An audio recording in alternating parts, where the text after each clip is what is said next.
Hi everyone, it's been a while since we've done a video, so Victoria and I are just hopping back on and doing another video to just give some quick updates. It's a busy summer. Yes, it has been busy. So welcome again everybody. My name is Lean Tran Layton and I am an immigration attorney here in Salt Lake City, Utah. And I'm joined here by Victoria Wang, who will be doing the Chinese portion of our video. 大家好我们又跟大家见面了，已经有一段时间了。因为这个夏天呢，我和陈律师两个人呢都比较忙，所以呢，我们已经有一段时间没有做我们的视频了。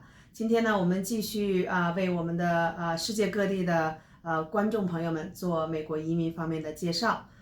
这是陈律师陈玉玲律师在美国的犹他州盐湖城。那我呢是他的合作伙伴，我姓王，叫王维。大家好。And everything we talk about in this video is just considered general information, and it shouldn't be considered giving any type of legal advice because everybody's situation is so different. 那么和以往一样呢，我们跟大家讲一下呢，我们每次的做的视频介绍呢，都是广义的介绍，不作为个人的一个法律的建议，因为每个人的情况都是不一样的。And also, immigration law is federal law, so we are able to help clients from basically anywhere as long as we're advising on U.S. immigration law. 那么还有呢，美国的移民法呢是联邦法，不管这个我们的客人在世界任何一个地方，只要是美国移民方面的法律的问题，我们都可以为他们提供服务。Yeah, so I think immigration is still a pretty hot topic. I feel like it's in the news quite a bit. Oh yes. 那么现在呢，有关于移民的问题呢，目前还是美国一个很热门的话题哈，经常出现在新闻的这个栏目里面。Yeah, so I think one of the things that I guess is still being impacted is just processing of cases. Things are still taking quite a while. And so unfortunately there's really not much we can do about it, but we just have to be patient. 那么无论怎么样的变化呢，目前现在一个大家很关心的问题呢，就还是这个受理的时间问题，就是排期问题，处理这个申请所需要的时间问题。那么绝对是现在的处理时间呢，比以往要长的比较多。So I did notice at least one application is jumped up in processing time is work permits. So in the context of like when somebody is applying for a green card and they've also applied for a work permit at the same time, when I just recently checked, it's taking 6.5 to 8.5 months for the work permit to process.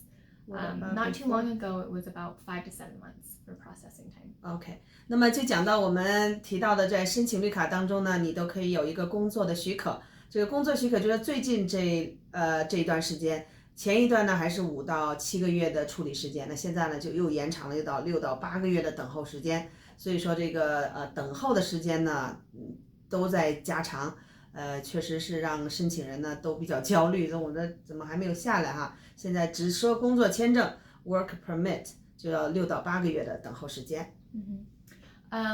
Another thing too, actually, that a new policy that might be coming in, well, that is going to be coming into place is, so because of these long processing times, what immigration has said is that for certain offices, they may actually schedule people for interviews that are outside of their home state or like the office that they normally would be scheduled in. Really? 也就是因为现在的这个等候时间、处理时间呢加长了，本应该是在您本地做面试的一些案例呢，可能要到外地去做面试了。So they cannot be interviewed in their home place, but go to other town? Well, not that they can't, but immigration might move their interview to a different local immigration office. So they got to travel. So they would have to travel for an interview. 那我的理解是对的就是说以往呢你可能就是在你本地或者最近的地方去做面试，现在呢你可能要跑到另外一个地方，他把你安排到另外一个地方去做面试了。Yeah, I don't know if that's going to happen in Utah. I don't think like the Salt Lake City immigration office probably isn't as busy as like a place in California. So I'm not sure if the Utah office is going to reschedule any interviews to be in a different state. So we'll just have to wait and see. But some other states have so like California. I'm betting that some of those offices will start to schedule the interviews maybe at a different California office. Gotcha. 那么就是说我们目前呢，我们犹他州可能还没有这么忙，可能还没有真正发生过，就是你本来可以在本地做面谈的，要让你到加州或者到什么休斯顿去啊，但是呢，在其他的州，比如很繁忙的这个加州，也可能你本来应该在这个办公室啊，移民局做面谈，可能要让你去另外一个城市的这个移民的办公室做面谈，这种情况是已经有发生的。Yeah. Another thing about interviews is that if the applicant doesn't speak any English, they are allowed to bring in an interpreter, but the interpreter should not be related to the applicant, like a family member shouldn't be interpreting at the interview. OK， 那么提到这个面谈呢，移民局一定要求有一个第三方独立的翻译，那他不能是家人啊，做这个翻译，一定是要独立的第三者做翻译。Even the lawyer can speak the language. Right. They still cannot act as an interpreter as well, right? 那么还有一个，我跟那个陈律师再确认一下，就是说，如果您的律师也能讲您的语言，好比说讲国语或者是讲广东话，但是你的律师即便会说这两种语言，他也不能做翻译。翻译呢是要有独立的第三方啊，第三人，一定要求有第三方做翻译。And I believe, though, if the immigration officer happens to speak the foreign language, I think that they would actually conduct the interview in that foreign language. I've seen that happen before where the officer spoke Spanish and they just did some of the interview in Spanish. So it doesn't need an interpreter, huh? Well, we still brought one anyway because you never know what officer you're going to get until the day of the interview. OK， 那么他说有的时候呢，好比说这个移民官员他会讲西班牙语，他可能跟西班牙的一个面谈者呢就用西班牙语沟通，但是通常这种情况下，我们见呢就是当事人也是有带自己的翻译的。Yeah. Another thing about interviews is usually they are not on time. So I just usually like to tell people if your interview is scheduled for 9:30 in the morning, just plan that it probably won't happen until about 10. Really? Yeah, 10 or so. Just to help them plan for work. But you got to be on time. Anyway. Yes, but still be on time. OK， 那么现在呢也有一个情况，就是面谈的时候呢，他本来约了你到9点半，可能到10点半才见你啊，这种情况也是现在有发生，所以希望当事人呢有这种思想准备，因为近期我知道我们盐湖城有好多朋友准备要进行面谈了，就是说虽然是让您9点半去的，可能10点半才叫您进去，也是正常的啊，就不要紧张。Yeah, but overall, just with the processing times, it is different now than it used to be a few years ago. So if you're feeling frustrated because your case seems to be taking long, it's pretty much everybody. Their cases are taking long. So try to be patient and that's really all we can do. OK， 那么就是说呢，有关这个移民局处理每个案例的时间呢，现在绝对就是加长了，所以说只能跟大家说要有耐心的等候，没有办法，每个人现在都是同样的这样的一个局面，就是每个人在申请当中呢，等候的时间呢都是比较长的，所以我们只能跟大家说，大家耐心的等待，现在确实等候的时间比较长。Some other cases that we are still continuing to work on are chef cases. So if you are if you are a restaurant owner and you are looking to hire a specialty chef, there are options that you have to petition for a chef to become a green card holder and work for your restaurant. Okay, this is will become a green card holder ultimately, right? Correct. It's not just like a working visa. OK， 那么现在跟大家再要强调一下呢，就是我们目前呢，我们这个事务所呢，还是做非常多的这个中国大陆的厨师的申请。那中国大陆的厨师申请呢，是来美国拿绿卡的一个非常有效的方法。那么这个呢，不是拿一个工作签证，而是到这儿来呢，直接可以拿绿卡。This is including their families as well, right? Spouse and children unmarried under 21. 那么包括他的这个配偶还有孩子，未婚的孩子21岁以下都可以跟这个大厨这个家人，申请人也可能是个女的啊，全家来美国成为绿卡的持有者。And then an important thing is for the chefs is that they do have to have at least 2 years of chef experience. This is a very important. Yes. So I also need to clarify the 2-year means they have to be physically working in a restaurant for 2 years or equivalently training for 2 years. Either one or both, or one can replace another. For purposes of these types of cases, I say 2 years of actual experience. Okay, not just the training experience 哈。Right. So 这里面呢就是关键的哈，中国的厨师来美国的话，就是餐馆作为申请人申请，他们是要求是必须是有2年的这个厨师的履历。那么我跟他也确认一下，我说这2年是指受证2年呢，还是一定要在实际工作岗位做过2年的大厨？那陈律师呢就是也在明确的上，就是一定要在一个餐馆有过2年的厨师的工作经验。这样呢，就是让你有资格作为一个来美国的申请厨师的一个基本条件。Okay. So you want to quickly just introduce the process, like what section we may have to go through? Oh, yeah. Sure. So we'll quickly go over that. So there's several steps involved in the chef process. But the first step is getting the prevailing wage. So that's where we would send a form to the U.S. Department of Labor asking them to tell us how much the restaurant owner or how much the restaurant must pay the chef per year.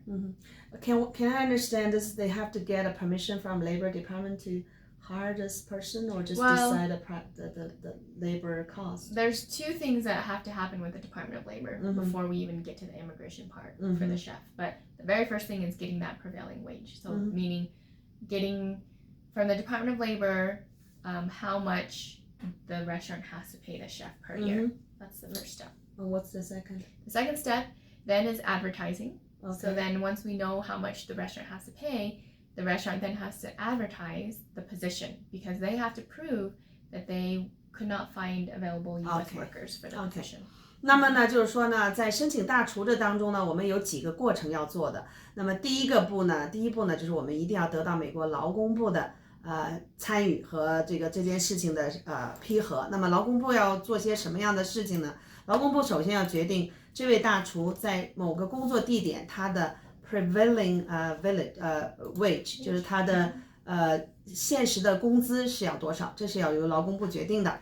根据呢那个地方，因为每个城市每个地点，就包括我们犹他州不同的地点，工资的水平都是不一样的。那这个是由劳工部决定。第二个呢，要做广告，那么要通知劳工部，我们在本地做了要求做的广告，但是找不到这样的员工找不到这样的这个职位的人，所以说呢，劳工部就批准你可以到中国大陆去申请，然后进入到下一步移民局的这一环。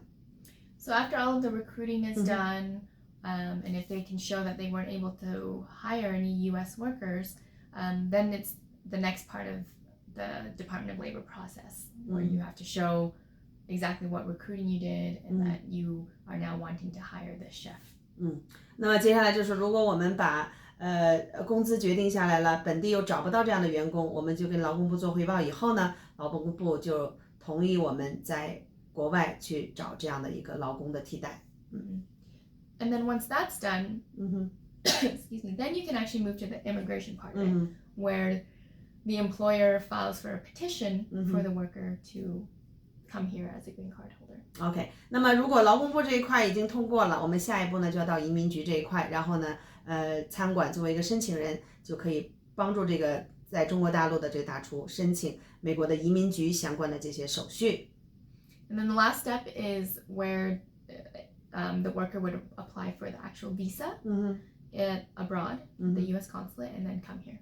那么第3步呢，就进入到如果移民局已经批了，那你就到你的所在地的最近的领事馆去领取来美国的签证。所以一共这样的3步。So yeah, then I need to know each step roughly will wait for how long, or totally how long right now, the processing time or waiting time? Yeah, I mean, as far as the whole process goes, it is going to be a little bit. It's probably... Right now, it's I would say, I'm just looking at the table now, I mean, it could be anywhere from,